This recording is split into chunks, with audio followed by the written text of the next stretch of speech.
Doole, they cried, Doole!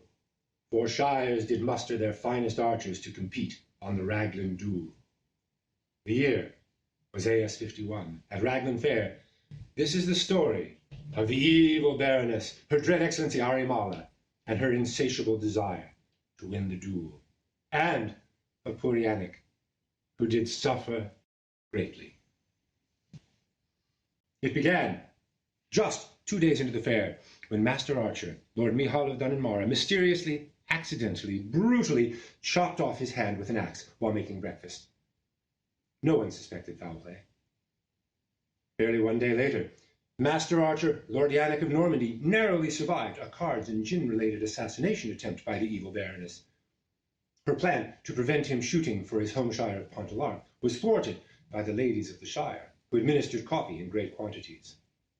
His life saved, the ladies of the shire did nonetheless gather and glare at him in silence for being so foolish as to fall for such a simple ploy. And lo, Yannick did suffer. Now, shunned by Pontefract for his foolish behavior, Yannick was cast aside. Lord Michal, with his single remaining hand, was pressed into service by Lady Alana, who was seemingly immune to his miserable pleading for mercy. Her dread excellency decided it was time for Plan B. If you can't kill him, join him up. The day of the duel, the evil Baroness cast a spell on an unsuspecting Lord Marks, her own teammate. Lord Marks mysteriously vanished in a cloud of green smoke mere moments before the duel began, leaving behind naught but strange globules of green goo on the end of his arrows. The hapless Yannick wandered too close and was forced to shoot for the evil Baroness under enchantment. The ladies of Pontefract did glare, and so Yannick did suffer. The tournament began. Their Highnesses Paul and Katrina, of blessed memory, who observed the duel from the hill, did provide much critique on stance and technique, most helpfully. The contestants were most grateful. Lady, now Dame, Leonette de Covenham, did herald the tourney, and was very fair and impartial, especially to those with a full purse. Alas, being short on cash, Yannick did suffer. Introductions were made. For the Shire of Pontefract, known as Team Ham, ably captained by Lady Alana Utterick, with Lady Hazel of Burnsley and most of Lord Michal of Dunninmara as teammates, there was much cheering. For the Shire of Deepdean under Wychwood, known as Team Mischief, captained by Lord Jolbin Stewart, with Lady Balda Kevinsdaughter and Viscountess Susanna of York, there was much cheering. For the Shire of Thamesreach, known to all as the Wildlings, Lady Constanza of Thamesreach as captain, with Lord John of Thamesreach and Lord Guy de Dinan at her side, there was much cheering. For the Shire of West Dragonshire, known as WD-20, captained by her dread excellency Baroness Arimala, with her enchanted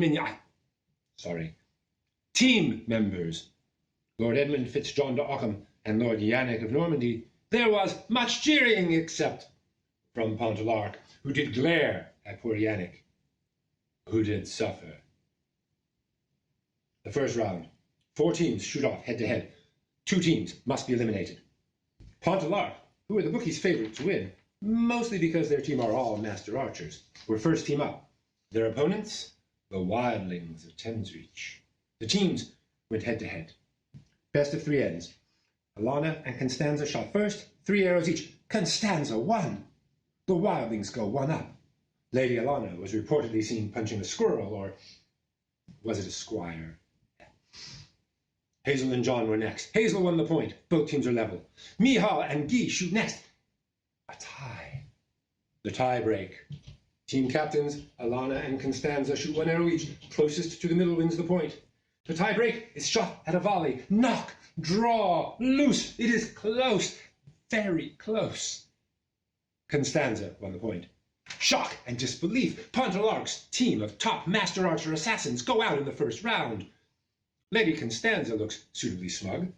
There is much cheering. Lady Alana visibly struggles to contain her rage. And Yannick did suffer. West Dragonshire and Deepdean were to shoot next. Though valiant in spirit, Deepdene had no answer to the evil Baroness and her enchanted minions. WD-20 go through in straight victories.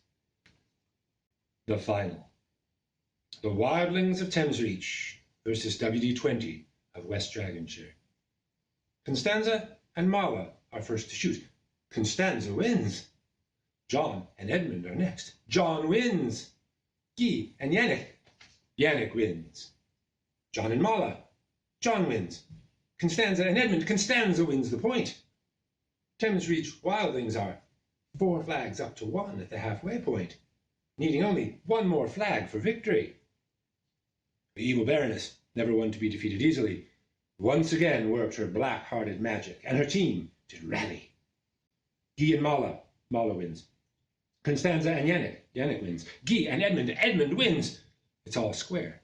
4 flags each. The next flag wins the duel.